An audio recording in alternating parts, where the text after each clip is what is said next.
হুজুরদের দ্বারাই জাহান্নাম উদ্বোধন হবে। আপনি দেখুন পার্শ্ববর্তী দেশ বাংলাদেশ,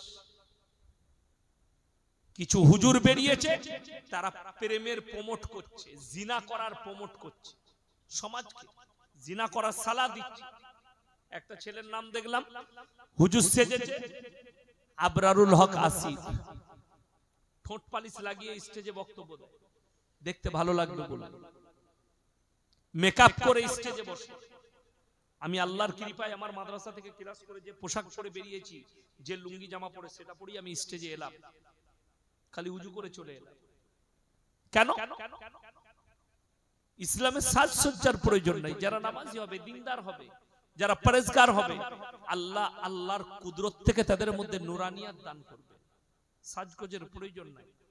আপনারা মনে করেন যে আমি শুধু 24 পরগনা বলে থাকি না, আমার 11 তারিখে মুম্বাই ফ্লাইট আছে, আমি আমার দুর্গাপুর থেকে ফ্লাইট ধরব, লুঙ্গি পরে সফর, আমি অল ইন্ডিয়া লুঙ্গি পরে সফর করি, অল ইন্ডিয়া। আমার একজন বন্ধু বলছে হুজুর পায়জামা পরে না, তুই যেটা পরে আছিস প্যান্টার দাম কত?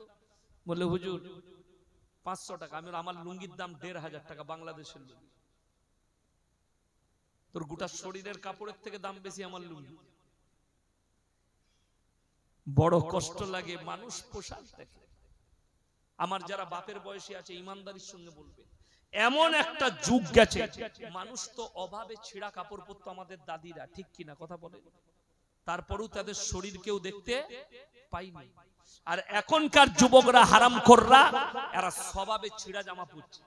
ঈদেতে নতুন প্যান্ট কিনে নিয়ে এসে হারামখোর বেলেটে করে ফাচ্ছে, মা বলছে ফাটছি কেন? বলে তুই বুঝবি না, নিয়ে যাই। কোন হারামখোর ফিল্মে নেচেছে, ও ছিঁড়া প্যান্ট পরবে, বেলেটে করে ফেড়ে, জাং বেরিয়ে আছে, হুঁটো বেরিয়ে আছে। তোমার জানা আছে তুমি কত বড় পাপ করছো, কত পাপে লিপ্ত হচ্ছ? কষ্টটা লাগে কি? এরা বলে আমাদের বাপদাদা থেকেই, আপনারা যারা আমার আছেন চাচার বয়সী, ভাইয়ের বয়সী, আমাদেরকে বলে এরা মডেলিং এর যুগ নয়, এরা আগেকার যুগের মানুষ। এইসব মানুষকে বলবে আগেকার যুগের মানুষ। শোনো, আমি বলিনি।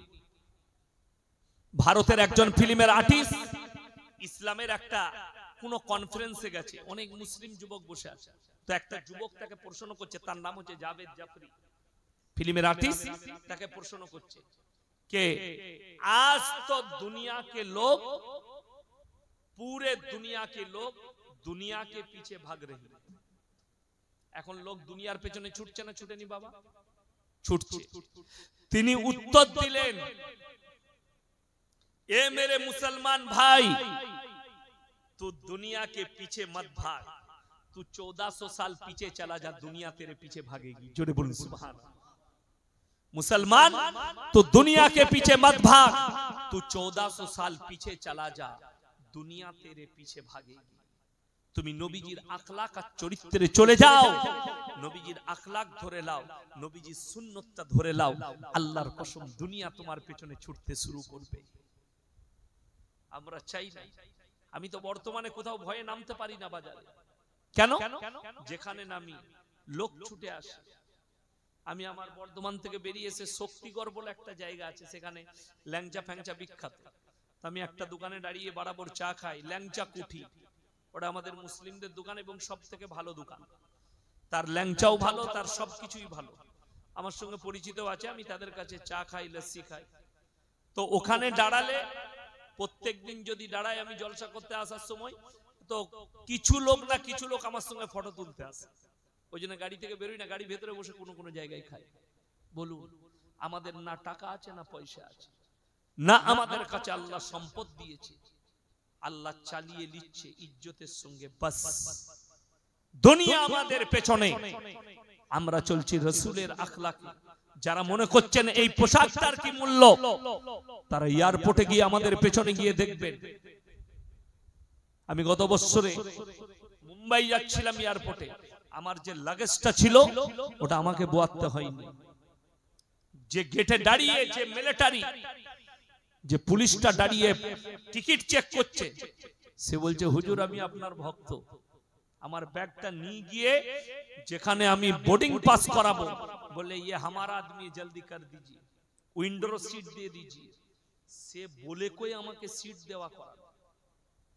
একজন আমাকে কফি এনে খাওয়ালে, এয়ারপোর্টেই কাজ করে। কেন না? আমাদের কাছে সম্পদ আছে না টাকা আছে।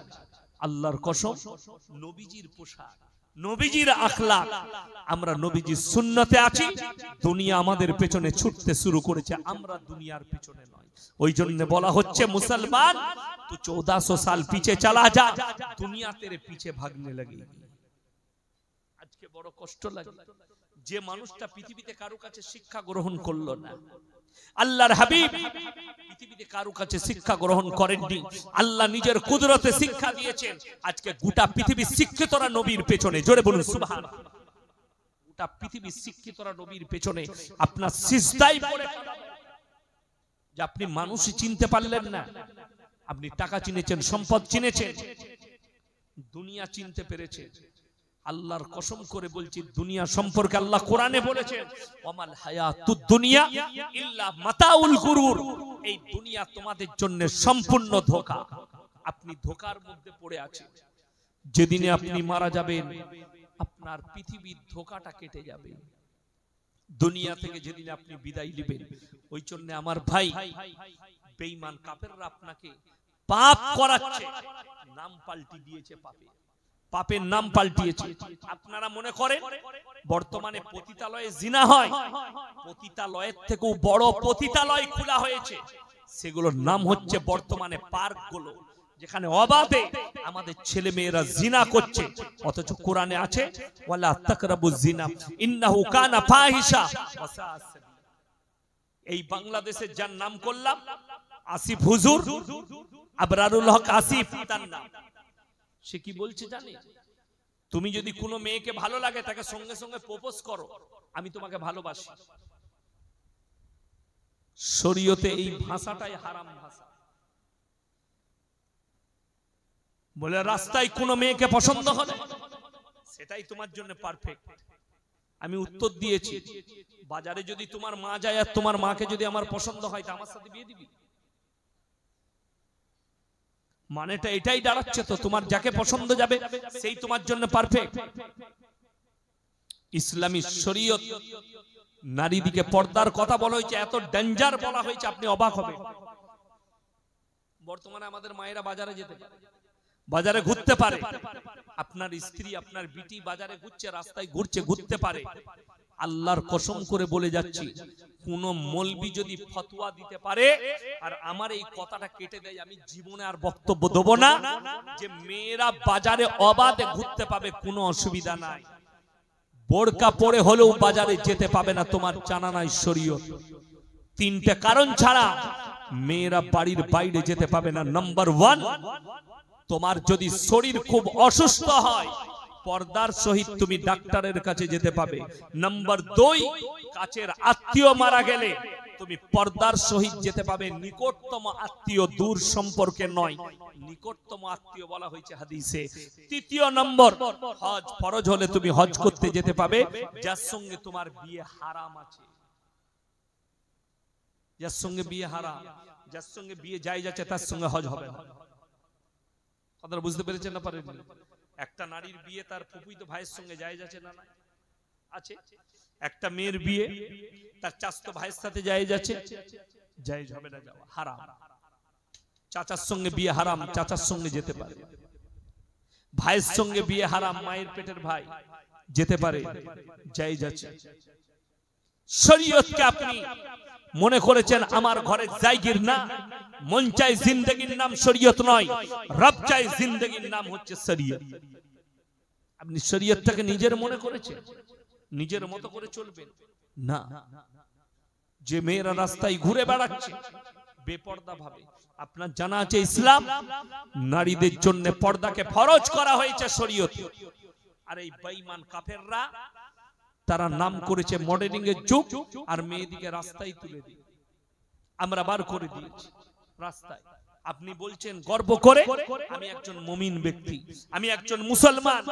মসজিদে ফজরের নামাজটা পড়লেন, সকালবেলায় উঠে আপনি নিউ টাউন যাবেন বউকে নিয়ে, আপনার ফুল হাত শার্ট আর ফুল প্যান্ট, আপনার শরীর ঢাকা, আর পেছনে বউ শাড়ি পরে বসেছে, বউয়ের পেটু বেরিয়ে আছে, পিটু বেরিয়ে আছে, আর তুমি নিজেকে মুমিন বলে দাবি করো।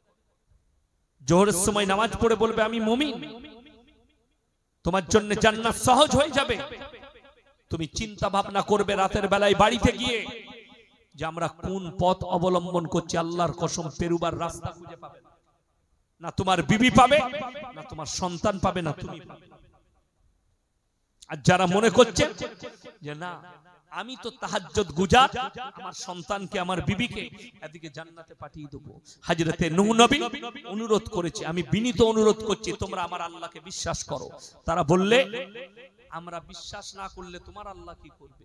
বলে আমার আল্লাহ তোমাদেরকে কঠিন আযাবে মুবতালা করবে। তোমার আল্লাহ কি আযাব দিবে? বলে আমার আল্লাহ তোমাদেরকে বন্যায় ডুবিয়ে দিবে, কঠিন বন্যা দিবে। তারা বললে নূহ নবীর ছেলে কেনান বলছে তোমার আল্লাহ যদি বন্যা দেয় এমন উঁচু জায়গায় চেপে যাব যেখানে তোমার আল্লাহর পানি পৌঁছাতে পারবে না। বলুন নাউজুবিল্লাহ। এত বড় চ্যালেঞ্জ আল্লাহ। এরপরে আল্লাহ বললেন হে আমার নূহ তুমি তোমার নৌকায় চেপে যাও, যারা তোমার উপরে বিশ্বাস স্থাপন করেছে তাদেরকে নিয়ে, জোড়া জোড়া জীবজন্তু পশু পক্ষীকে নিয়ে নাও। আল্লাহ কি হবে? আমার আযাবের জন্য ইন্তজার করতে হবে। কোরআনে আছে ওয়াকাম মিন কারিয়াতিন আহলাকনাহা ফাজাআহা বাসুনা বায়াতান আও হুম কাইলুন। হে আমার নবী বলো আমি আল্লাহ যখন কোন জাতিকে ধ্বংস করি নির্দিষ্ট সময়ে করি, যখন তারা গভীর নিদ্রায় থাকে, দ্বিপ্রহরে কিংবা রাত্রিতে কিংবা দ্বিপ্রহরে মানে দুপুর বেলায় তারা আরামরত অবস্থায় থাকে, আমার আযাব তাদেরকে অ্যাটাক করে। আল্লাহ মুষলধারার বৃষ্টি শুরু করলেন। নূহ নবীর জামানায় পৃথিবীর সবথেকে বড় বন্যা ঘটেছে নূহ নবীর জামানায়। আজকের তারিখ পর্যন্ত এত বড় বন্যা ঘটেনি। গোটা পৃথিবীটা আল্লাহ ডুবালেন। riwayate আছে সমুদ্রের পানিকে আল্লাহ 1250 ফুট উপরে তুলে দিলেন। সমস্ত কিছু ডুবে গেছে। নূহ নবী নৌকার উপরে, তার সন্তান কমরা যেন হাবুডুবু খেয়ে মারা যাচ্ছে। নূহ নবী যখন চোখে দেখলেন আমার সন্তান মারা যাচ্ছে, নূহ নবী আল্লাহর কাছে অনুরোধ করলেন লা আসিমাল ইয়াউমা মিন আমরিল্লাহ, ওগো আল্লাহ আমার ওরসজাত পুত্র তুমি একে রক্ষা করো। আল্লাহ সঙ্গে সঙ্গে উত্তর দিলেন লামিনাল খাসিরিন, হাত নামাও, তা না হলে তোমাকেও ক্ষতিগ্রস্তদের মধ্যে ফেলে দেব। যে আমাকে চ্যালেঞ্জ করেছে, যে আমার নবীকে মানেনি, আমাকে মানেনি, অহংকার করেছে, তার লেগে তুমি আমার কাছে আবেদন করো না। সন্তানের জন্য দোয়া করতে গেছে, আল্লাহ ফিরিয়ে দিয়েছে দোয়াকে, নূহ নবীর দোয়া। এরপর আপনি ভেবে দেখুন আপনার দোয়া কি করে কবুল হবে। দুজন নবীর বিবি জাহান্নামী, আল্লাহ কোরআনে লাকির টেনে দিয়েছে। এটা কি আপনার চোখে ঠেকেনি? আপনি কি মৌলবীর বয়ান শুনেননি? আজকে শুনে যান যদি না শুনে থাকেন। দুজন নবী, নূহ নবী আর লূত নবী, এই দুজনের বিবিকে আল্লাহ জাহান্নামে দিবেন। লাকির টানা হয়ে গেছে, নবী হওয়ার পরেও তারা নিজের বিবিদিকে পার করাতে পারবে। এটা কোরআন, রিহাই নেই। দুজন নবীর বিবি, নূহ নবী আর লূত নবীর বিবি জাহান্নামে যাবে। হে আমার মায়েরা বোনেরা, আজকে আমি আপনাদের কাছে জলসা করতে এসেছি। আমার আগের বক্তা বয়ান করেছে, আমি করছি। ইমানদারির সঙ্গে বলুন তো আপনাদের সঙ্গে আমার দুটো সম্পর্ক, একটা হচ্ছে সামাজিক, একটা হচ্ছে শরীয়তি। সামাজিক সম্পর্ক হচ্ছে বক্তা এবং শ্রোতা। আমি বক্তা, আপনারা শ্রোতা। আর শরীয়তের সম্পর্ক হচ্ছে নবীজি সাল্লাল্লাহু আলাইহি সাল্লামের হাদিস, এক মুমিন আর এক মুমিনের ভাই ভাই। জোরে বলুন সুবহানাল্লাহ। এই সম্পর্ক। কিন্তু সমাজে সবথেকে বেশি সম্পর্ক হচ্ছে কার?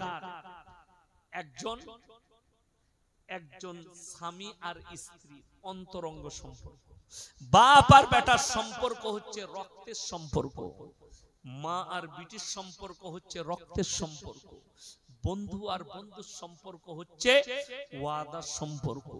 ভাই আর বোনের সম্পর্ক হচ্ছে রক্তের সম্পর্ক। কোরআন খুলেন, এরা কে কতটা কার কাজে আসবে, তারপরে হুজুরের কথা ভাববেন। আগে রক্তের সম্পর্কের মানুষগুলো কে কতটা কাজে আসবে। কোরআনে আমার আল্লাহ বললেন ইয়াউমা ইয়াফিরুল মারউ মিন আখি ওয়া উম্মিহি ওয়া আবি وصاحبته وبنيه لكل امرئ منهم يومئذ شأن يغنيه হে আমার নবী পৃথিবীর মানুষকে বলো কিয়ামতের দিনে স্বামী স্ত্রীর কাছে ছুটে যাবে স্ত্রী বলবে দুনিয়াতে আমার কোনো স্বামী ছিল না স্বামী বলবে স্ত্রী ছিল না বাপ বলবে বেটা ছিল না বেটা বলবে বাপ ছিল না মা বলবে বিটি ছিল না বিটি বলবে মা ছিল না ভাই বলবে বোন ছিল না বোন বলবে ভাই ছিল না বন্ধু বলবে বন্ধু ছিল না কেউ কারুর জন্য যারা পরিমাণ বোঝা বহন করবে না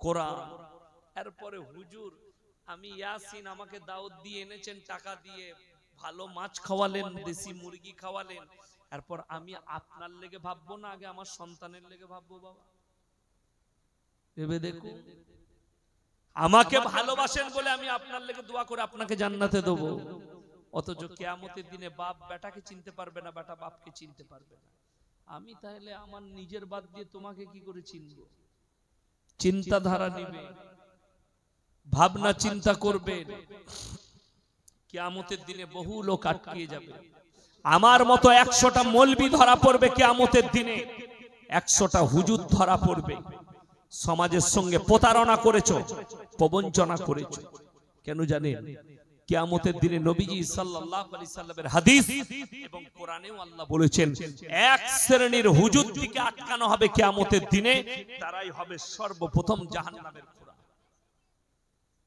তারা কারা কোরআন খুলেন কোন হুজুর দিকে আল্লাহ আটকাবেন ইন্নাল্লাযীনা ইয়াকতুমুনা মা আনজালাল্লাহু মিনাল কিতাব ওয়া ইয়াশতারুনা বিহি সামানান কালীলা উলাইকা মা ইয়াকুলুনা ফি বুতুনিহিম ইল্লান নার ওয়া লা ইউকাল্লিমুহুমুল্লাহু ইয়াওমাল কিয়ামাতি ওয়া লা ইউযাক্কিহিম ওয়া লাহুম আযাবুন আলীম হে আমার নবী পৃথিবীর মানুষকে বলে দাও তোমাদের মধ্যে এমন কিছু হুজুর থাকবে যারা আমার কোরআনের আয়াতকে লুকিয়ে দিবে নিজেদের পেট ভরাবার জন্য আমি আল্লাহ রাব্বুল আলামিন বলে দিচ্ছি তারা নিজেদের পেটেতে আগুন ছাড়া আর কিছু ভরে না কিয়ামতের দিনে আমি আল্লাহ তাদেরকে কঠিন আযাবে মুবতালা করে দেব কঠিন আযাবে মুবতালা করব ওই জন্য অনুরোধ করে বলে যাচ্ছি ইমানদারির সঙ্গে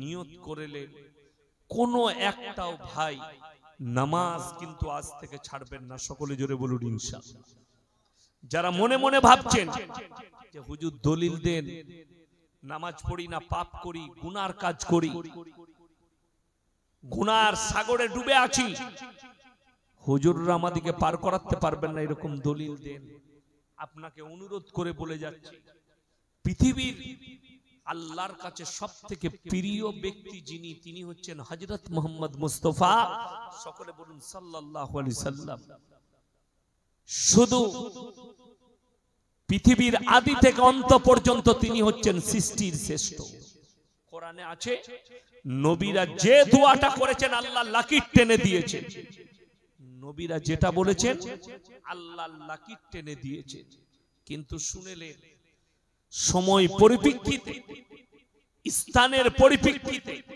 আল্লাহ নবীদের দোয়াকেও ঘুরিয়ে দিয়েছে নবীদের দোয়াকেও ফেরত দিয়েছেন কেন যখনই আল্লাহ দেখেছেন এই দোয়াটা আমার বিপক্ষে যাচ্ছে আমার দুশমনের পক্ষে যাচ্ছে আল্লাহ তখন সেই রাসূলের সেই নবীর দোয়াকে আল্লাহ ঘুরিয়েছে দলিল বুখারী শরীফের রওয়ায়েতে আছে আল্লাহর হাবিব সাল্লাল্লাহু আলাইহি ওয়াসাল্লাম তিনার কাছে খবর এলো ইয়া রাসূলুল্লাহ ইয়া হাবিবাল্লাহ আপনার চাচা যান যেন অসুস্থ অবস্থায় আছেন যে কোনো সময় মারা যেতে পারেন নবীজি ছুটলেন চাচার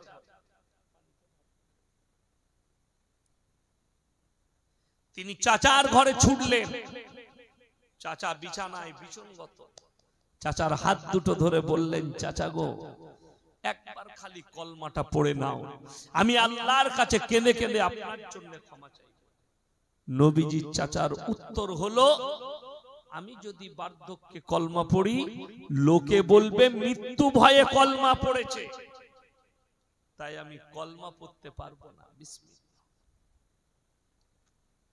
আলহামদুলিল্লাহ, তাই আমি কলমা পড়তে পারবো না। সকলে বলুন হিদায়েতের মালিক কে? আরো জোরে বলুন হিদায়েতের মালিক কে? আল্লাহ। অনেক মানুষ আছে আমাদের দেশে বেনামাজি, নেমক হারাম, পাপ করে। তাদেরকে যখন আমাদের নামাজি ব্যক্তিরা দাওয়াত দেয়, ভাই নামাজ পড়, খারাপ কাজ ছেড়ে দে, তারা কি উত্তর দেয় জানিস? তোমরাই তো বলো আল্লাহ হিদায়েতের মালিক, তো আল্লাহ হিদায়েত দিলে পড়বো। বলে না, বলে না অনেকজন। এই নেমক হারামদের জন্য মারাত্মক উত্তর আছে।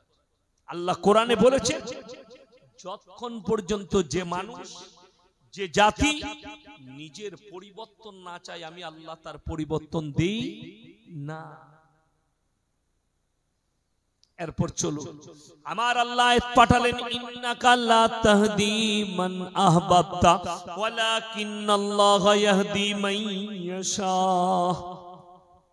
হে নবী, হিদায়াতের দপ্তরটা আমার আল্লাহর হাতে। আমার ইচ্ছা নেই তোমার চাচা কলমা পড়তে পারবে না। নবীজি চোখ দিয়ে পানি এলো। চাচা যান দুনিয়া ছেড়ে চলে গেলেন, আল্লাহর হাবিবের চোখে পানি। নবীজি চাচা যান চলে যাওয়ার পরে, এরপরে নবীজি আল্লাহকে কি বললেন জানেন? ওগো আল্লাহ, তুমি আমাকে যতদিন না নিষেধ করছো, আমি আমার চাচার জন্য তোমার কাছে কেঁদে কেঁদে ক্ষমা চাইবো।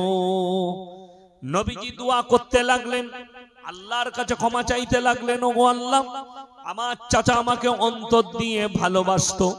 আমার চাচা বলেছিলেন, আমি যতদিন বেঁচে আছি, হে আমার ভাইপো, তোমার শরীরে কেউ হাত লাগাতে পারবে না, তুমি ইসলামের প্রচার করে যাও। কিন্তু চাচা বিশ্বাস করেনি।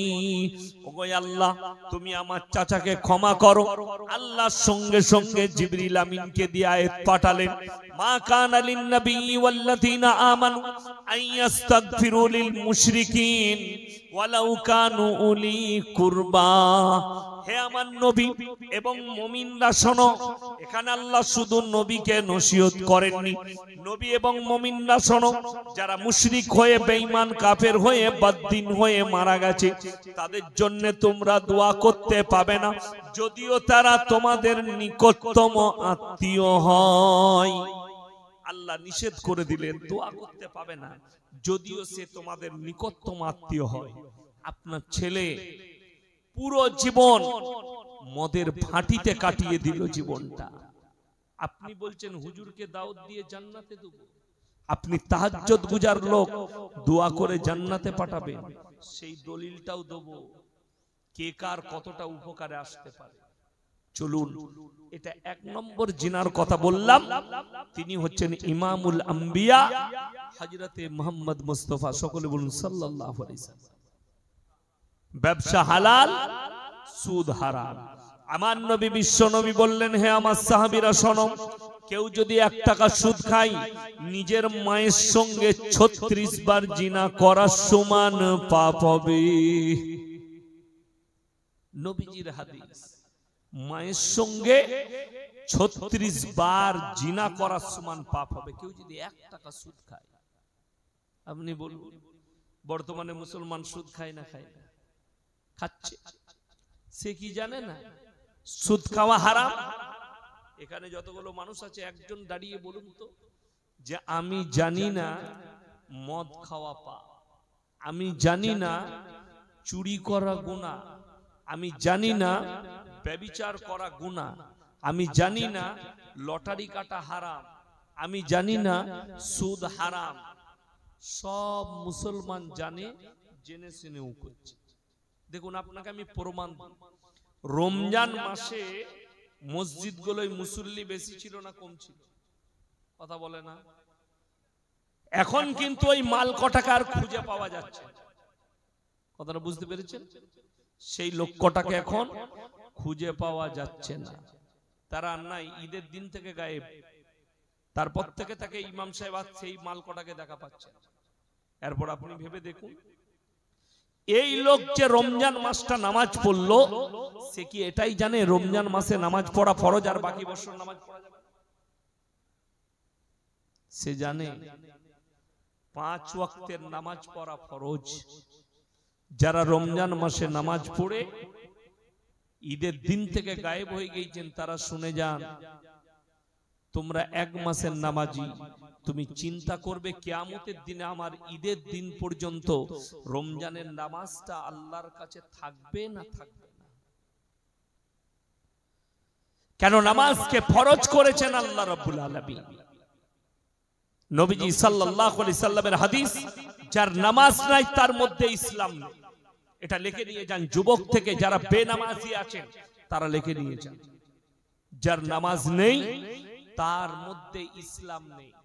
আর যারা ধান্দা জুড়েছে, বছরে একটা করে জলসা দেবো, হুজুররা আসবে, দোয়া করবে, জান্নাত, যত রকমের পাপ করি, যাই করি নাই করি, কোন রকমের কোনো অসুবিধা নেই। কেন? জলসা যখন হয়েছে, হুজুর যখন দোয়া করছে, বাস আমরা কামিয়াব। তুমি তো দূরের কথা, আজকে মুসলমান নামাজ পড়ে না কেন, রোজা রাখে না কেন, মুসলমান পাপে কেন লিপ্ত? এদের একটা ভরসা এসেছে যে যা করবি কর, যত রকমের পাপ করবি করো, কিন্তু নিশ্চয় হুজুররা মিলাদ পড়াবে, মিলাদ পড়িয়ে আমাদেরকে জান্নাতে দিবে। তোমার হুজুরও মার খাবে আর তুমিও মার খাবে, এটা মাথায় রাখো। ইয়াসিন রেহাই পাবে না। আপনারা বলছেন